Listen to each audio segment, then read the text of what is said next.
چونکہ کھانے کی چیزوں کا تذکرہ ہو رہا تھا اس واسطے خنزیر کے گوشت کا بات کہی ہے، ورنہ خنزیر کی ہر شے جو ہے وہ حرام ہے، کسی شے سے انتفاع جائز نہیں، نہ پٹھوں سے، نہ ہڈیوں سے، نہ بال سے، کسی شے سے، سمجھے؟ ولحم الخنزیر وما اہل بہ لغیر اللہ، اور وہ جانور حرام ہیں جو غیر اللہ کے نامزد کر دیے گئے ہوں، غیر اللہ کے تقرب حاصل کرنے کے لیے، ان کی خوشنودی حاصل کرنے کے لیے نامزد کیا گیا اور اسی پر ذبح کیا گیا، ہاں جی، تو یہ حرام ہے، ان کی حرمت عام جانوروں کی حرمت سے بڑھ کر ہے۔ وما اہل بہ لغیر اللہ، جانور کے ذبح کی 4 صورتیں ہیں، جانور ذبح کی 4 صورتیں۔ پہلی صورت اللہ کے نامزد ہے اور ذبح بھی اللہ کے نام پر ہے، بالکل حلال ہے، نامزد بھی اللہ کے، ذبح کرتے وقت اللہ کا نام لیا، یہ حلال ہے۔ نمبر 2، غیر اللہ کے نامزد ہے، غیر اللہ کے نامزد ہے، ذبح کے وقت بھی غیر اللہ کا نام لیا ہے، بالکل حرام ہے، بالکل حرام۔ تیسری شکل، اللہ کے نامزد ہے اور ذبح کرتے ہوئے غیر اللہ کا نام لیا، حرام ہو گیا۔ جب ذبح کرتے ہوئے تو غیر اللہ کا نام آ گیا تو حرام ہو گیا، کہ نامزد اللہ کا تھا۔ چوتھی صورت، غیر اللہ کے نامزد ہے اور ذبح کرتے وقت اللہ کا نام لے لیا، نامزد تقرب غیر اللہ کا مقصود ہے، غیر اللہ کی خوشنودی مقصود ہے، ذبح کے وقت اللہ اکبر کیا کہ ذبح کیا ہے، اس میں اختلاف ہے، اس میں کیا ہے، اختلاف ہے۔ غیر اللہ کے نامزد ہے اور ذبح کے وقت اللہ کا نام لے کر ذبح کیا جائے، اس میں اختلاف ہے، اس میں اختلاف ہے۔ سن رہے ہو؟ سمجھ بھی آ رہی ہے؟ نہیں؟ اچھا، اس میں بعض حضرات فرماتے ہیں کہ جب اللہ کا نام لے لیا تو کیا ہو گیا، وہ حلال ہو گیا، جائز ہے۔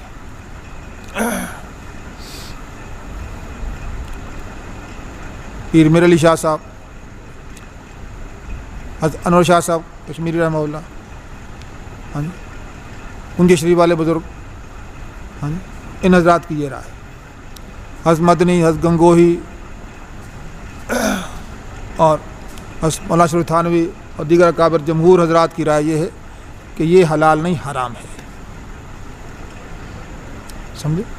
جب نیت غیر اللہ کے تقرب کی ہے، جب نیت غیر اللہ کو خوش کرنے کی ہے، نیت میں تبدیلی نہیں آئی، ذبح کے وقت اللہ کا نام لیا ہے تو یہ حرام ہے، جائز نہیں ہے، سمجھے؟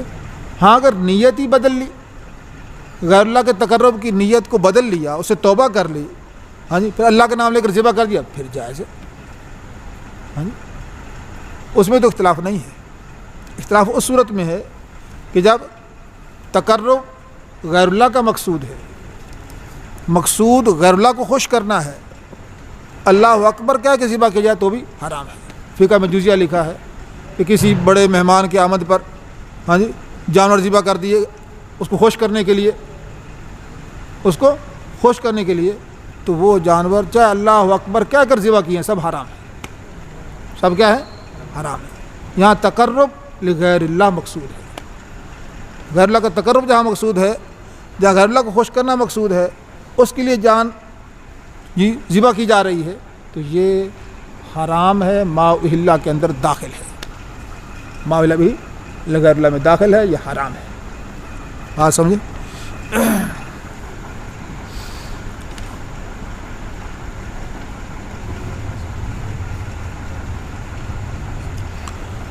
یہ جو صاحبہ وسیلہ مشرکین جانور چھوڑا کرتے تھے، وہ حلال ہیں یا حرام ہیں؟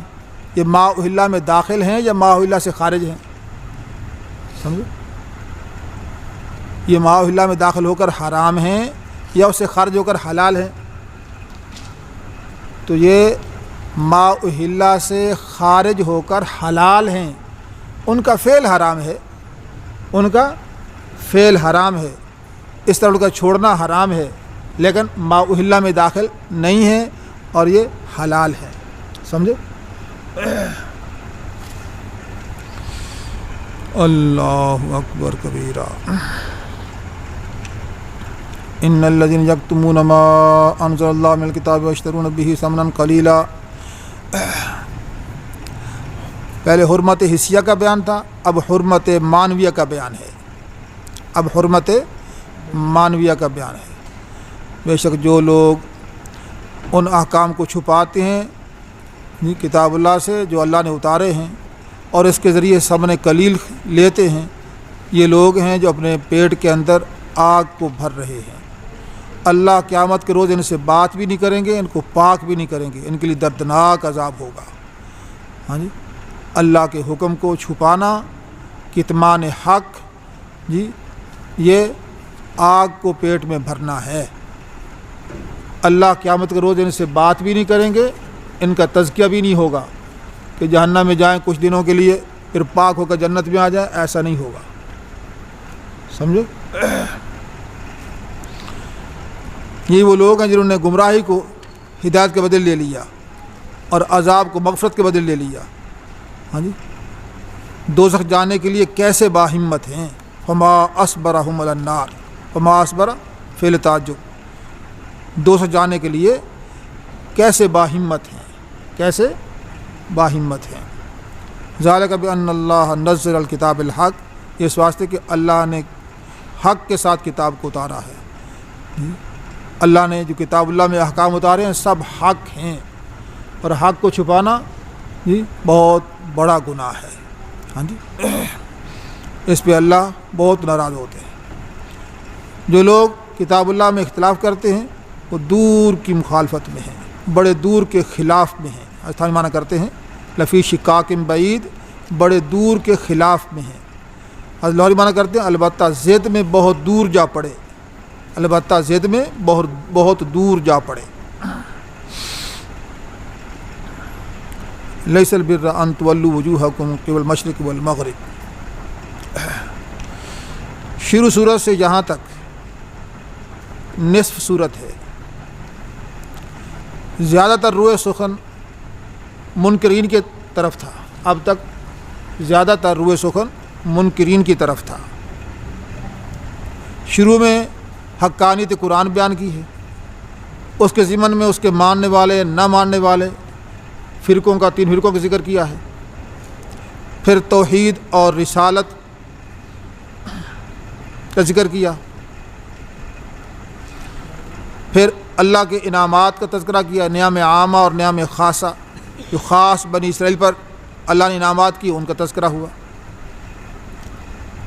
وہ اذ ابتلا ابراہیم تک ان نعمتوں کا ذکر ہوتا رہا۔ وہ اذ ابتلا ابراہیم سے قبلہ کی بحث شروع ہوئی، صفا اور مروہ کی بحث پر یہ قبلہ کی بحث کا اختتام ہوا۔ پھر توحید کے اس بات کے بعد شرک کے اصول و فروع کا ابطال کیا ہے۔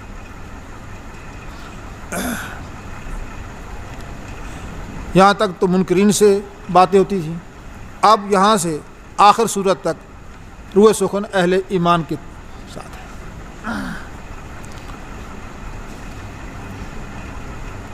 اس آیت میں اجمالی طور پر اصول اور احکام کا ذکر کیا ہے، اور اس کے بعد پھر فروعی طور پر فروعی احکام کا تفصیلی ذکر آ رہا ہے۔ یہ آیت جوامع الکلم میں سے ہے، پورے دین کو جامع ہے۔ یہ آیت جوامع الکلم میں سے ہے، اس میں عقائد، اعمال، اخلاق سب آ گئے۔ دین کا حصہ عقائد ہیں، اعمال ہیں، اخلاق ہیں، بنیادی باتیں ہیں، اس میں سب باتوں کا تذکرہ ہے۔ یہ جوامع الکلم میں سے ہے۔ لیس البر ان تولوا وجوہکم، سارا کچھ سارا کمال اسی میں نہیں ہے تم اپنے چہروں کو پھیرو مشرق اور مغرب کی طرف۔ مشرکین مکہ یہود نے اسی پر اعتراض کیا تھا، ہاں جی، تو ان کا رد ہو رہا۔ ہاں کہ یہی صرف نیکی نہیں ہے کہ مشرق و مغرب طرف رخ کرنے کی بات ہے، اصل نیکی سنو، لیکن البر من آمن باللہ والیوم الآخر، لیکن نیکی یہ ہے کہ جو ایمان لائے اللہ پر، یوم آخرت پر، ملائکہ پر، کتابوں پر، انبیاء پر، یہ ایمانیات کا تذکرہ ہوا۔ وآت المال علی حبہ ذوی القربى والیتامى والمساکین وابن السبیل، اور مال کی محبت کے باوجود مال کو دیتا ہے، خرچ کرتا ہے رشتہ داروں پر، یتامہ پر، مساکین پر، مسافروں پر، سوال کرنے والوں کو، غلام آزاد کرانے میں، قیدی اور غلاموں کی گردنیں چھڑانے میں یہ مال خرچ کرتا ہے۔ سب سے پہلا حق قرابت والوں کا ہے، یتامہ کا، مساکین کا، مسافروں کا، ہاں جی، پھر جو سوال کرنے والے ہیں، اور اس طرح قیدی ہے اس کو آزاد کرانا، غلاموں کو آزاد کرانا، ہاں جی، تو یہ مال کے مصارف ہیں۔ واقام الصلاۃ، ایمان جی کے بعد، اچھے اخلاق کے بعد اقام الصلاۃ عبادات کا تذکرہ ہے، نماز قائم کرتا ہے، زکوٰۃ دیتا ہے، والموفون بعہدہم، اور اپنے عہد کو پورا کرنے والے جب عہد کا لیتے ہیں تو عہد کو پورا کرتے ہیں، عہد نبھاتے ہیں۔ والصابرین فی الباساء والضراء وحین الباس، وہ مستقل مزاج رہنے والے ہیں تنگ دستی میں اور بیماری میں۔ والصابرین، مستقل مزاج رہنے والے ہیں تنگ دستی اور بیماری میں اور لڑائی کے وقت، ہاں جی۔ اولئک الذین صدقوا، یہی لوگ ہیں سچے اور یہی لوگ متقی ہیں۔ یہاں تک اجمالی طور پر احکام کا تذکرہ کیا، آگے تفصیلاً شروع ہے فروعی احکام کا۔ سب سے پہلا حکم جو ہے قصاص کا بیان کیا ہے۔ یا ایھا الذین آمنوا کتب علیکم القصاص فی القتل، اے ایمان والو تم پر مقتولین میں قصاص بدلہ فرض کیا گیا ہے، مقتول کا بدلہ فرض ہے۔ اگر آزاد قتل کیا تو اس کے بدلے میں آزاد قتل ہوگا، الحر بالحر والعبد بالعبد، مؤنث مؤنث کے بدلے میں قتل ہوگا۔ فمن عفی لہ من اخیہ شیء فاتباع بالمعروف، اور جس کو کچھ معاف کر دیا جائے اس کے بھائی کی طرف سے تو پھر اچھے طریقے سے اس کی اتباع کرنا ہے اور اسے ادا کرنا ہے یہ اچھے طریقے سے۔ دو حکم دیے ہیں، فاتباع بالمعروف واداء الیہ باحسان۔ ایک کا تعلق مقتول کے ورثاء سے ہے کہ مقتول کے ورثاء، ہاں جی، وہ حق کا مطالبہ کریں تو اچھے طریقے سے، ایسا نہ کہ معاف کرنے کے بعد پھر دوبارہ پھر قتل کا مقدمہ شروع کر دیا، جب معاف کر دیا تو پھر معاف ہو گیا، اب دیت لازم ہے، دیت وصول کرنی ہے، ہاں جی۔ اور اس طرح قاتل کے لیے بھی حکم ہے کہ وہ ادا کرے تو ٹال ڈول نہ کرے، وہ ادا کرے اچھے طریقے سے، جو طے ہو گیا وہ ادا کرے۔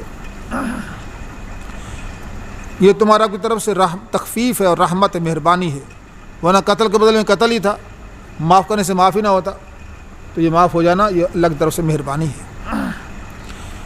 فمن اعتدی بعد ذلک فلہ عذاب علیم، جو اس کے بعد حد سے بڑھے گا اس کے لیے دردناک عذاب ہے، ہاں جی۔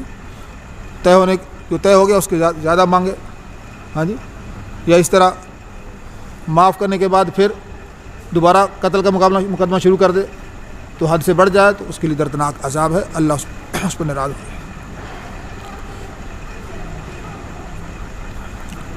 آزاد کو اگر آزاد نے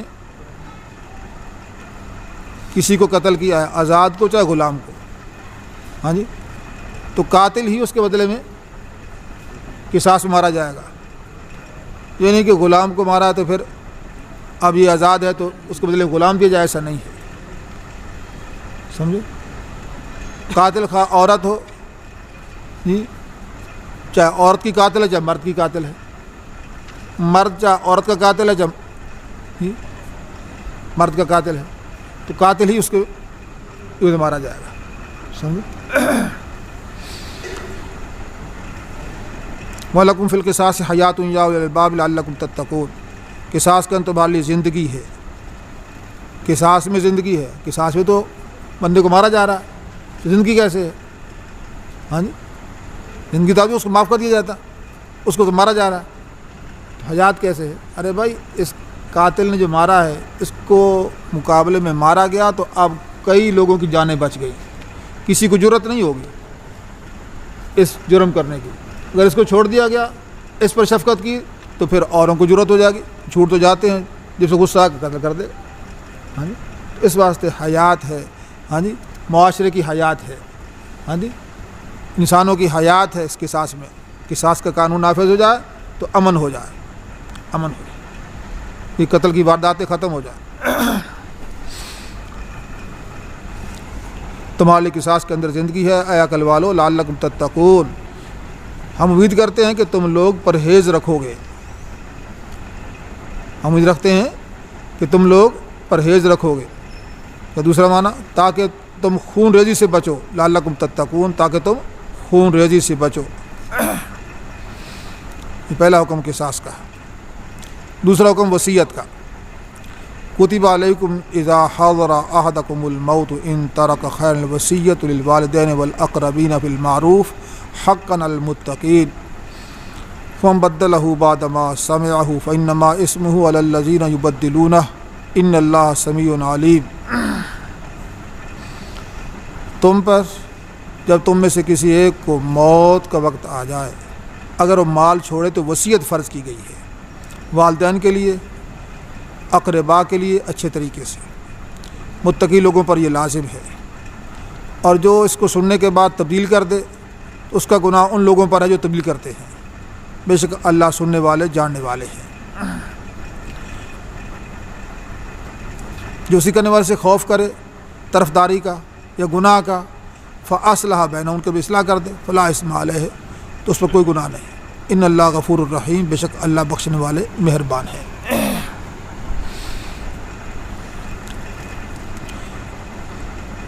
وصیت میں یہاں میراث کی آیت سے پہلے کی یہ آیت ہے. تو پہلے وصیت کرنا فرض تھا والدین کے لیے، اقربا کے لیے. انصاف کے ساتھ وصیت کر کے جاؤ، فلاں کے لیے اتنا حصہ، فلاں کے لیے اتنا حصہ. یہ خود جو ہے وصیت کرنے والا، مرنے والا، وہ اپنے رشتہ داروں کا حصے متعین کرتا تھا. جب آیت میراث اتری تو اب یہ حکم منسوخ ہو گیا. اب یہ حکم منسوخ ہے. اب ورثاء کے لیے کوئی وصیت نہیں ہے. صرف یہ نہیں کہ فرض نہیں ہے بلکہ جائز ہی نہیں ہے. ورثاء کے لیے وصیت جائز ہی نہیں. اگر کوئی وصیت کر جائے ورثاء کے لیے تو وہ نافذ نہیں ہوگی. کسی وارث کے لیے، کسی بیٹے کے لیے، بیٹی کے لیے، جی عورتیں اسے کر دیتی کہ میرا فلاں زیور جو ہے میری فلاں بیٹی کو دے دینا، یا میرا زیور جو بیٹیوں کے لیے ہے. زندگی میں دیتے نہیں ہیں. زندگی میں اگر دے دیں تو ہدیہ ہو گیا، قبضہ دے دیا تو ٹھیک ہے، ہدیہ ہو گیا. زندگی میں دیا نہیں، خود پہنے رکھا، ہاں جی، اور کہہ گئے کہ یہ زیور جو ہے یہ فلاں بیٹی کا یا بیٹیوں کا ہے. ہاں جی، تو یہ وصیت ہوئی. یہ کیا ہوئی؟ وصیت. تو ورثاء کے لیے وصیت نہیں ہے. ہاں باقی سارے ورثاء اجازت دیں، اور وہ باقی ورثاء بالغ بھی ہوں، بالغ بھی ہوں، نابالغ کوئی نہ ہو، اور خوشی سے اجازت دے دیں تو پھر جائز ہو جاتی ہے. پھر جائز ہو جاتی ہے. پھر وصیت پر عمل کرنا جائز ہے. پھر وصیت پر عمل کرنا کیا ہے؟ جائز ہے. اور اگر باقی ورثاء خوشی سے اجازت نہ دیں تو یہ وصیت ناقابل عمل ہے. پھر وصیت کے اصول، پھر میراث کے اصول کے مطابق تقسیم ہوگی. میراث کے اصول کے مطابق تقسیم ہوگی. حقا المتقین. فمن بدلہ بعد ما سمعہ. ہاں جی، وصیت کسی نے کی تھی، سننے والا کوئی اکیلا تھا، اس نے بدل دی، اپنے حق میں زیادہ کر لی، دوسرے حق میں کم کر دی. ہاں جی، تو اس کا گناہ ان لوگوں پر جو تبدیل کرتے ہیں. جب وصیت کا حکم تھا کہ مرنے والا وصیت کرے تو پھر سننے والے جو ہیں اس کو صحیح امانت و دیانت کے ساتھ اس کو بیان کریں. ہاں جی، یہ نہیں کہ وصیت کشتی اور بیان کچھ کیا جائے، ایسا نہیں کرنا. اب جب وصیت ورثاء کے لیے ہے ہی نہیں تو اب یہ حکم بھی منسوخ ہو گیا. وصیت ورثاء کے علاوہ کے لیے تیسرے حصے میں جائز ہے. آپ ہاں جی، مال کے تیسرے حصے میں سب سے پہلا حق میت کے ترکہ میں تجہیز و تکفین ہے، تجہیز و تکفین۔ مرنے کے بعد سے دفنانے تک کا خرچہ جو ہے اس کے ترکہ سے لیا جائے گا۔ یہ اس صورت میں ہے جب کسی نے از خود خرچہ نہ کیا ہو۔ بعض اوقات دوست احباب از خود خرچہ کر دیتے ہیں تو پھر وہ مرہا نہیں کیا جائے گا، وہ ہو گیا خرچہ۔ ہاں اگر کسی نے خرچہ یہ کہہ کر کیا کہ بھائی میں نے لینا ہے بھائی، پھر ٹھیک ہے، وہ تو لیا جائے گا۔ اور از خود کر دیا تو اب کرنے کے بعد کہہ کہ میں لینا، پھر نہیں لینا، وہ ہو گیا۔ اس طرح اگر عورت اس کا خامند موجود ہے، نکاح والی عورت ہے، خامند زندہ ہے، تو اس کی تجہیز و تکفین خامند کے ذمہ ہے، اس کے ترکہ میں نہیں ہے، اس کے ترکہ میں نہیں ہے، خامند کے ذمہ ہے۔ اس کے بعد دوسرا حق قرضے کا ادا کرنا ہے۔ میت پر اگر قرضہ ہو تو سارے مال سے پہلے قرضہ ادا کیا جائے گا، سارے مال سے پہلے قرضہ ادا کریں گے۔ قرضہ ادا کرنے کے بعد جو مال بچے گا پھر اس کی وصیت دیکھی جائے گی۔ ہاں جی، قرضہ اس کے ذمے ہو اور تم وصیت لیے پھرو کہ ہمارا مرنے والا وصیت کر گیا ہے، وصیت پوری کرنی ہے، قرضے کی فکر ہی نہیں ہے، یہ جائز نہیں ہے۔ قرضہ ادا کرنا پہلے ہے سارے مال سے، قرضے کے بعد جو مال بچے پھر وصیت دیکھیں گے۔ اگر اس نے وصیت کی ہے، جائز وصیت ہے، یعنی ورثاء کے لیے کسی اور کے لیے ہے، ہاں جی، تو وصیت جائز ہو تو جائز وصیت تیسرے حصے مال سے پوری کی جائے گی، کل مال کے تیسرے حصے سے، کل مال کے تیسرے سے 1/3 سے۔ قرض ادا کرنے کے بعد قرضہ سے باقی مال بچا ہے، اس کے بعد 1/3 حصہ سے وصیت پوری کی جائے گی۔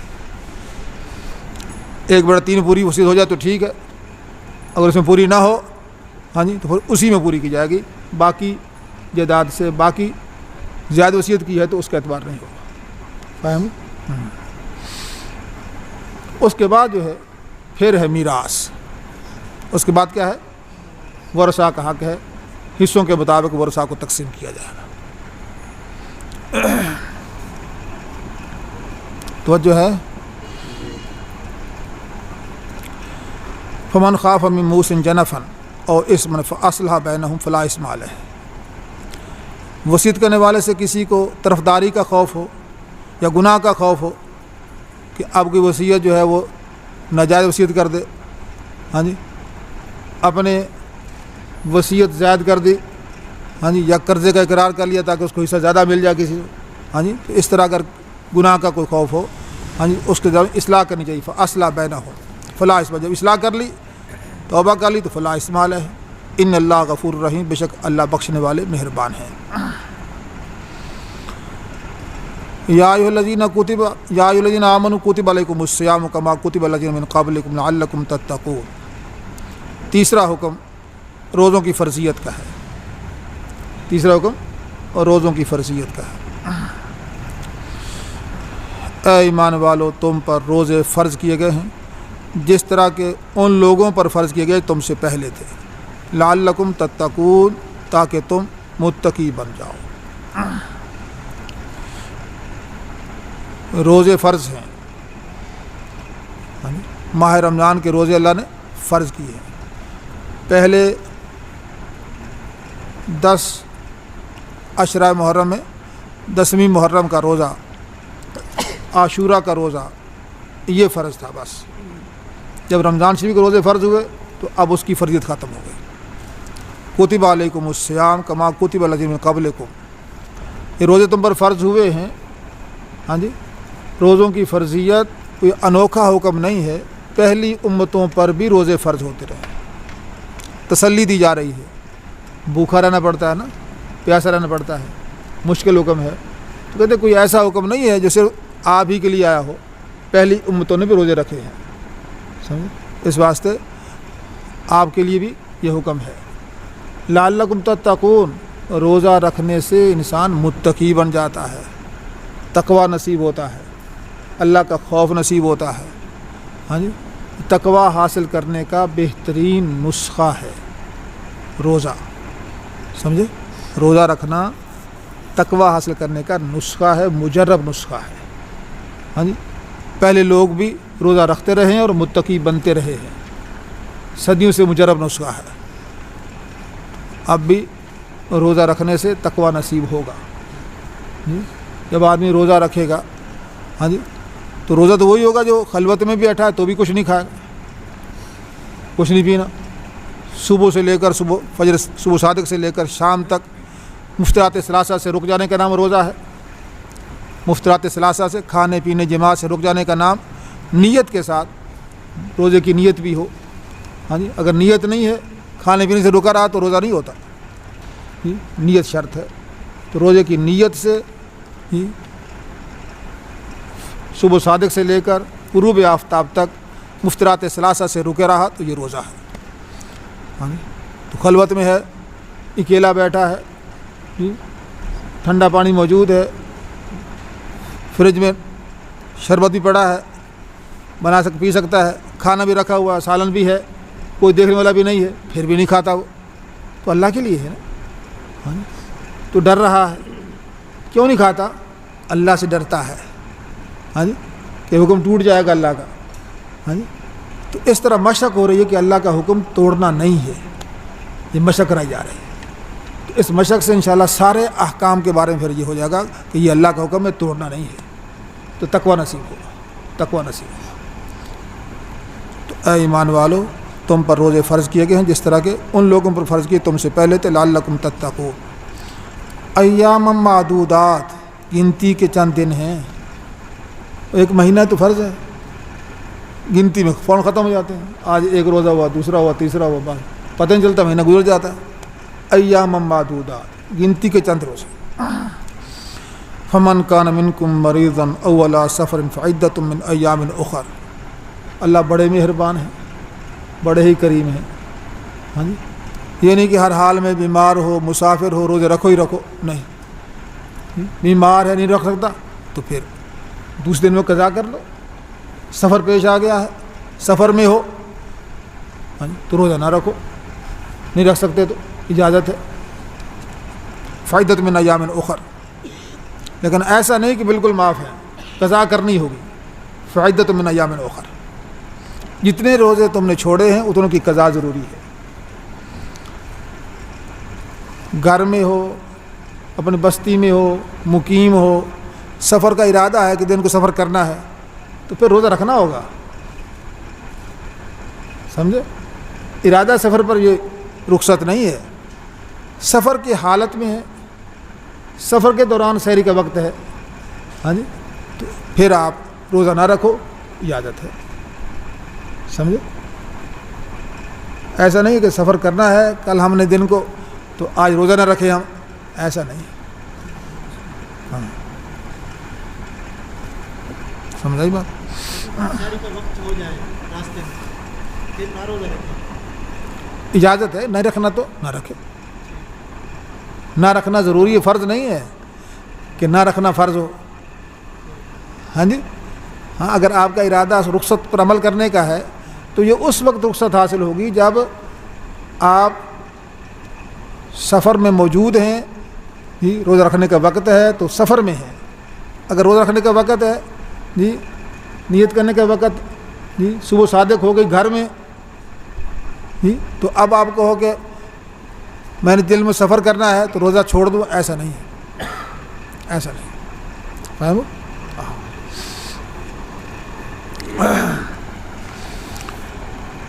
وَالَّذِينَ يُطِيقُونَهُ فِدْيَةٌ طَعَامُ مِسْكِينٍ، اور لوگوں پر جو طاقت رکھتے ہیں روزہ کی، ہاں جی، فدیہ دینا ہے، طعام مسکین، ایک مسکین کا کھانا۔ شروع میں اس بات کی اجازت تھی، ہاں جی، کہ روزہ کی طاقت کے باوجود کوئی فدیہ دینا چاہے تو ایک دن کے روزے کا فدیہ دے دے اور روزہ نہ رکھے، اس کی اجازت تھی، پھر بعد میں یہ اجازت منسوخ ہو گئی، ہاں جی۔ اگلی آیت میں ارشاد ہو رہا ہے، فمن شاہد منکم الشہر فلیصمہ، یہ آیت نازل، جو تم میں سے مہینہ رمضان میں موجود ہے، شاہد اس نے روزانہ پا لیا مہینہ، فلیصمہ، اب روزے رکھنے ہیں، اب فدیہ نہیں ہے، فلیصمہ، اب فدیہ کا حکم منسوخ ہو گیا۔ یہ اس آیت کا مطلب ہے یطیقون باب عطا کا یطیق باب افعال ہے، باب افعال ہے، اور حمزہ سلب کے لیے ہے۔ خاصیات ابواب آپ نے پڑھا کہ حمزہ باب افعال کا سلب کے لیے ہوتا ہے، مادہ کا سلب ہوتا ہے، تو طاقت نہیں ہے اس میں، یعنی ضعیف ہے، بوڑھا ہے، جی روزہ نہیں رکھ سکتا، تو جو روزہ نہیں رکھ سکتے ضعف کی وجہ سے، بڑھاپے کی وجہ سے، تو ان کے لیے فدیہ کی اجازت ہے۔ ایسا بوڑھا جی جس کو اب قوت حاصل ہونے کی امید نہیں ہے، یا ایسا بیمار کہ جس کی موت تک صحت کی امید نہیں ہے، لگتا کہ یہ آخری بیماری اس کی لگتی ہے، روزہ نہیں رکھ سکتا، تو اس کو اجازت ہے کہ فدیہ دے دے۔ ہاں اگر بیمار صحت مند ہو گیا تو پھر اس کو قضا کرنی ہوگی، وہ فدیہ جو ہے وہ جو دے دیا ہے وہ صدقہ ہو گیا، وہ فدیہ جو پہلے دیا وہ صدقہ ہو گیا، روزہ رکھنا ہوگا۔ اگر ایسا بیمار ہے، گرمی میں روزے ہیں تو گرمی کی وجہ سے نہیں رکھ سکتا، سردی میں رکھ سکتا ہے، تو فدیہ نہ دے، وہ سردی میں قضا کرے، سردی میں قضا کر لے، فدیہ نہیں اس کے لیے۔ جو قضا بھی نہیں کر سکتا، طاقت نہیں ہے کسی وقت، تو اس کے لیے کوئی فدیہ دے سکتا ہے۔ صدقۃ الفطر کی مقدار 1 دن روزے کی، پونے دو سیر گندم یا 4 سیر جو، سمجھو، یا 4 سیر گندم، سمجھو، ٹھیک ہے۔ یا یہاں لا معذوف ہے، وعلی الذین لا یطیقونہ، کبھی کوئی کلمہ معذوف بھی ہو جاتا ہے، یہاں لا معذوف ہے۔ فدیۃ طعام مسکین، فمن تطوع خیرا فہو خیر اللہ، اور جو بھلائی کا ارادہ کرے، نفلی روزے رکھے، وہ اس کے لیے بہتر ہے، نفلی روزے رکھے جا سکتے ہیں۔ وان تصوموا خیر لکم ان کنتم تعلمون، اگر تم روزے رکھو، جی فدیہ نہ دو طاقت کے باوجود، ہاں جی جب طاقت ہے تو پہلے اجازت تھی نا، تو اب اس اجازت کو استعمال نہ کرو، بلکہ روزہ ہی رکھو، تو یہ بہتر ہے تمہارے لیے۔ وان تصوموا خیر لکم ان کنتم تعلمون۔ شہر رمضان الذی انزل فیہ القرآن، رمضان کا وہ مہینہ جس میں قرآن اتارا گیا ہے، یہ ہدایت ہے لوگوں کے لیے، اور ہدایت کی واضح بینات من الہدی والفرقان، ہدایت اور فرقان سے بینات ہیں، واضح باتیں ہیں، ہدایت اور فرقان کی واضح باتیں ہیں۔ فمن شہد منکم الشہر فلیصم، تم میں سے جو بھی شہر رمضان میں موجود ہو، پس اس شہر رمضان کے روزے رکھے۔ ومن کان مریضا او علی سفر فعدۃ من ایام اخر، اور جو بیمار ہو یا سفر پہ ہو تو اور دنوں کی گنتی ہے، قضا کر لے۔ اللہ تمہارے ساتھ آسانی کا ارادہ کرتے ہیں، تمہارے ساتھ تکلیف مشقت کا ارادہ نہیں فرماتے۔ وَلِتُکْمِلُوا العدۃ، تاکہ تم عدت گنتی پوری کر لو، اور اللہ کی بڑائی بیان کرو، جیسے اس بات پر کہ اللہ نے تمہیں ہدایت دی ہے، لعلکم تشکرون، تاکہ تم شکر ادا کرو۔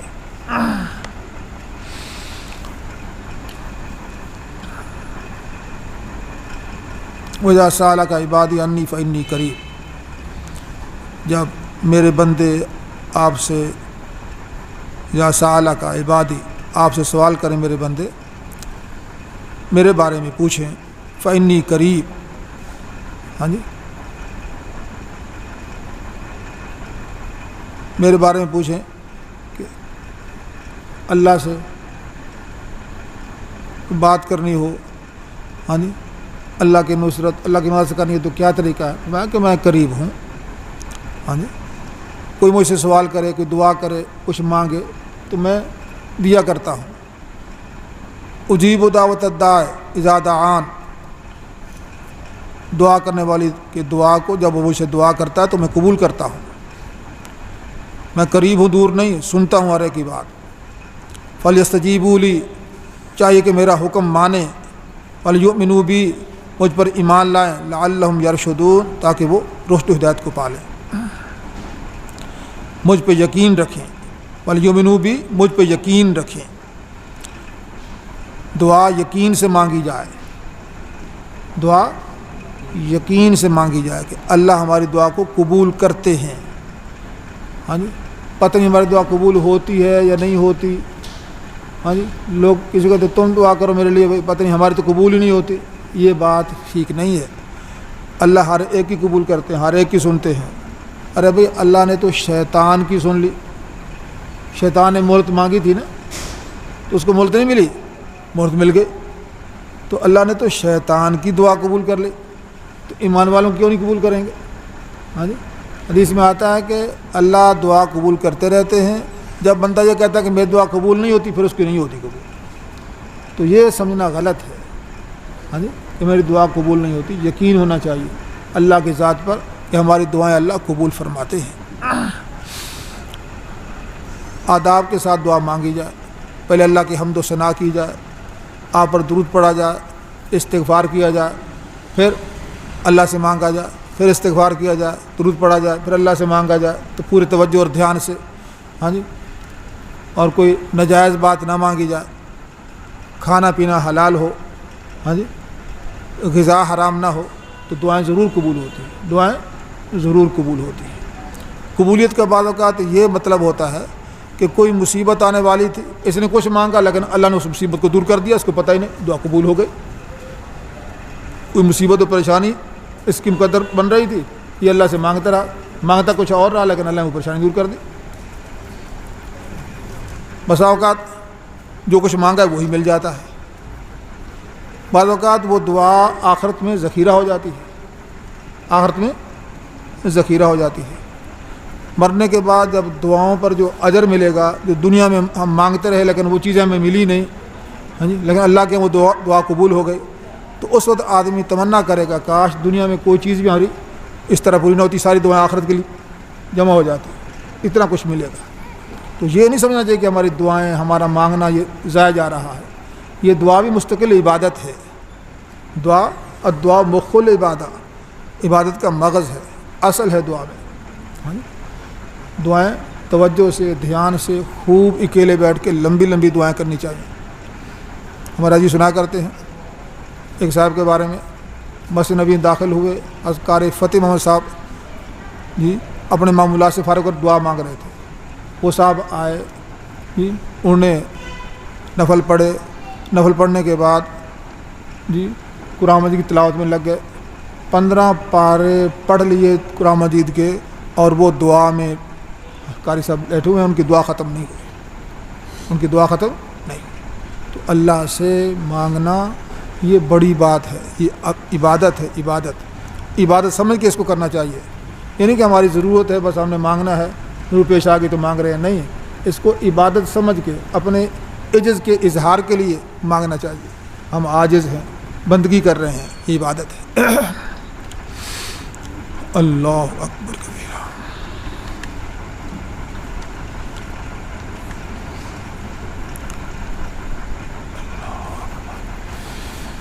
احل لکم لیلۃ الصیام الرفث الی نسائکم ہن لباس لکم وانتم لباس لہن علم اللہ انکم کنتم تختانون انفسکم فتاب علیکم وعفا عنکم فالآن باشروہن وابتغوا ما کتب اللہ لکم وکلوا واشربوا حتی یتبین لکم الخیط الابیض من الخیط الاسود من الفجر ثم اتموا الصیام الی اللیل ولا تباشروہن وانتم عاکفون فی المساجد تلک حدود اللہ فلا تقربوها کذالک یبین اللہ آیاتہ للناس لعلہم یتقون. تمہارے لیے روزوں کی راتوں میں بے حجاب ہونا حلال کر دیا گیا ہے. یہ تمہاری عورتوں سے بے حجاب ہونا روزوں کی راتوں میں حلال کر دیا گیا ہے. وہ تمہارا لباس ہیں اور تم ان کا لباس ہو. اللہ نے جان لیا اس بات کو کہ تم اپنے نفسوں سے خیانت کرتے ہو. اللہ نے تم پر توجہ فرمائی اور تمہیں معاف کر دیا، بس اب تم ان سے مباشرت کر سکتے ہو. تلاش کرو جو اللہ نے تمہارے لیے مقدر کیا ہے، اللہ کا رزق دیا ہوا. وکلوا واشربوا، کھاؤ اور پیو، حتیٰ کہ تمہارے لیے سفید دھاگا سیاہ دھاگا سے فجر سے ہی واضح ہو جائے، یعنی صبح صادق ہی واضح ہو جائے صبح کاذب سے. ثم اتموا الصیام الی اللیل، پھر روزے پورے کرو رات تک، اور روزوں کی حالت میں مباشرت مت کرو۔ اس طرح مباشرت مت کرو تم اعتکاف میں بیٹھے ہو مسجدوں میں، پھر رات کو مباشرت کرنا بھی جائز نہیں ہے۔ تلک حدود اللہ، یہ اللہ کی حدود ہیں، ان کے قریب نہ جاؤ۔ اس طرح اللہ تعالیٰ اپنے احکام بیان کرتا ہے لوگوں کے لیے تاکہ وہ بچیں۔ اللہ کی حدیں ہیں، خدا حدود اللہ، خداوندی ضابطے ہیں۔ ہاں جی، تلک حدود اللہ، یہ خداوندی ضابطے ہیں، اللہ کی حدیں ہیں، ان کے قریب نہ جاؤ۔ اس طرح اللہ اپنے احکام لوگوں کے لیے بیان کرتے ہیں تاکہ وہ بچیں۔ احل لکم لیلۃ الصیام الرفث الی نسائکم، پہلے ابتدا کے اندر روزہ جو تھا وہ 24 گھنٹے کا، یعنی کیا معنی؟ افطاری کے بعد افطاری کر لی، کھا لیا، سونے سے پہلے کھانے کی پینے کی اجازت ہے۔ جب سو گئے تو اب روزہ شروع ہو گیا، سونے کے بعد روزہ شروع ہوگا آئندہ مغرب تک۔ ہاں جی، پھر اس کے بعد نہ مباشرت جائز ہے، نہ کھانا پینا جائز ہے، کچھ جائز نہیں ہے۔ ہاں جی، لیکن اس پہ عمل ہونا مشکل ہو رہا تھا، اس پہ عمل مشکل ہو رہا تھا۔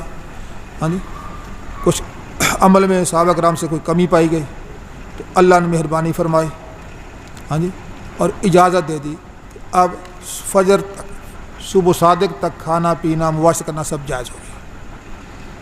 مغرب کی افطاری کی ہے، ہاں جی، تو افطاری کے بعد صبح صادق تک کھانا پینا مباشرت سب جائز۔ اب روزہ شروع ہوگا رات کو سونے سے نہیں بلکہ صبح صادق سے شروع ہوگا، صبح صادق سے روزہ شروع ہوگا غروب آفتاب تک۔ سمجھے، یہ اللہ کی طرف سے مہربانی و تخفیف ہو گئی۔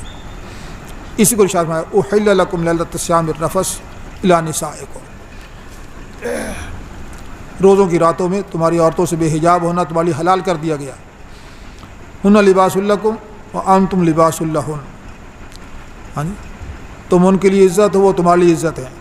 لباس عزت ہے نا، ہاں جی، اس واسطے عورتیں تمہاری عزت ہیں، تم ان کی عزت ہو۔ ہاں جی،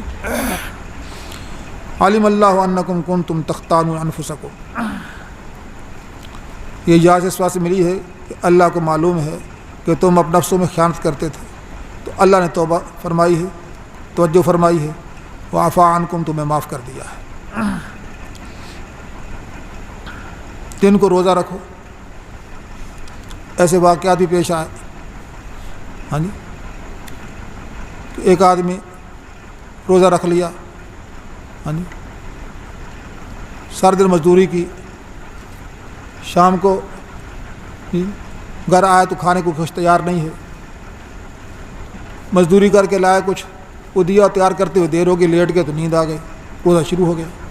اگلے دن پھر فاقے سے روزہ، پھر سارے دن مزدوری، ہاں جی، تو اس طرح مسلسل جو ہے وہ روزے لمبے ہو جاتے تھے۔ اللہ نے مہربانی فرمائی اور اجازت دے دی کہ اب کیا ہے، اجازت ہے روزہ تم مغرب کو افطار کیا ہے تو شام کو سب نیند آ جائے تو بھی اس کے بعد اٹھ کے کھانا جائز ہے، مباشرت بھی جائز ہے، سب جائز ہے۔ فالآن باشروہن وابتغوا ما کتب اللہ لکم، کب تک کھانا ہے؟ کلوا واشربوا حتی یتبین لکم الخیط الابیض من الخیط الاسود من الفجر۔ ہاں جی، پہلے من الفجر کا لفظ نازل نہیں ہوا تھا جی، من الخیط الاسود تک یہ آیت تھی۔ ہاں جی، عدی بن حاتم نے ہاں جی یہ سمجھا تھا کہ خیط سے مراد خیط ہی ہے، دھاگا ہی ہے، تو ایک سیاہ دھاگا لے لیا اور ایک سفید دھاگا لے لیا، ہاں جی، تکی کے نیچے رکھ لیا، ہاں جی، تو صبح کھاتے رہتے جب تک دونوں دھاگوں میں امتیاز نہ ہو جاتا۔ ہاں جی، آپ سے علم ہوا تو انہوں نے کہا اے عدی تمہارا تکیہ تو بڑا وسیع ہے، سارا افق اس میں آ گیا۔ ہاں جی، یہاں تو خیط ابیض سے مراد صبح صادق ہے، خیط ابیض سے مراد ہاں جی صبح کاذب ہے، سمجھے، یہ مراد ہے۔ ہاں جی، یہاں دھاگا مراد نہیں ہے، محاورے کی بات ہے، سمجھے۔ پھر بعد میں من الفجر لفظ نازل ہوا، ثم اتموا الصیام الی اللیل، پھر روزے پورا کیا کرو رات تک، صبح صادق سے لے کر رات آنے تک، مغرب تک جو ہے وہ روزے کو پورا کرنے کا حکم ہے۔ وَلَا تُبَاشِرُوهُنَّ وَأَنْتُمْ عَاكِفُونَ فِي الْمَسَاجِدِ، ہاں مسجد میں اعتکاف بیٹھے ہو تو پھر رات کو مباشرت جائز نہیں ہے، پھر رات کو مباشرت جائز نہیں۔ اعتکاف نہ ہو تو پھر تو رات کو مباشرت جائز ہے روزوں کی راتوں میں، لیکن اعتکاف میں بیٹھ گئے تو اب مباشرت جائز نہیں ہے۔ یہ خداوندی ضابطے ہیں، ان کے قریب نہ ہو جا رہا ہو، یعنی کہ ان کو توڑو نہیں۔ ہاں جی، اللہ اپنے احکام بیان فرماتے ہیں لوگوں کے لیے تاکہ وہ بچیں۔ وَلَا تَأْكُلُوا أَمْوَالَكُمْ بَيْنَكُمْ بِالْبَاطِلِ وَتُدْلُوا بِهَا لِلْحُكَّامِ لِتَأْكُلُوا فَرِيقًا مِّنْ أَمْوَالِ النَّاسِ بِالْإِثْمِ وَأَنْتُمْ تَعْلَمُونَ، اپنے اموال باطل طریقے سے نہ کھایا کرو اور ان اموال کو حکام تک نہ پہنچایا کرو تاکہ وہ فریق، تاکہ کھاؤ تم ہاں جی لوگوں کے اموال میں سے ایک حصہ گناہ کے ساتھ، حالانکہ تم جانتے ہو، غلط شکایت کر کے ہاں جی حکام تک، اور ان کے مال اس طرح حکام تک پہنچا دیے، شکایت غلط کی ہے، نقصان ہو گیا اس کا، ایسا نہ کرو۔ اس طرح خیانت کر کے، چوری کر کے ہاں جی باطل طریقے سے لوگوں کا مال کھانا منع ہے، جائز نہیں ہے۔ وَلَا تَأْكُلُوا أَمْوَالَكُمْ بَيْنَكُمْ بِالْبَاطِلِ وَتُدْلُوا بِهَا لِلْحُكَّامِ لِتَأْكُلُوا فَرِيقًا مِّنْ أَمْوَالِ النَّاسِ بِالْإِثْمِ وَأَنْتُمْ تَعْلَمُونَ، یہ احکام ارشاد فرمائے جا رہے ہیں۔ واسطے میں کافی ہو گیا ہے،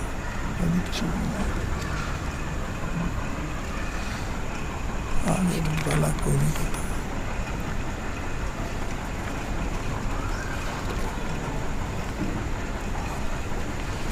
اللهم صل على سيدنا محمد وعلى آله وأصحابه وبارك وسلم۔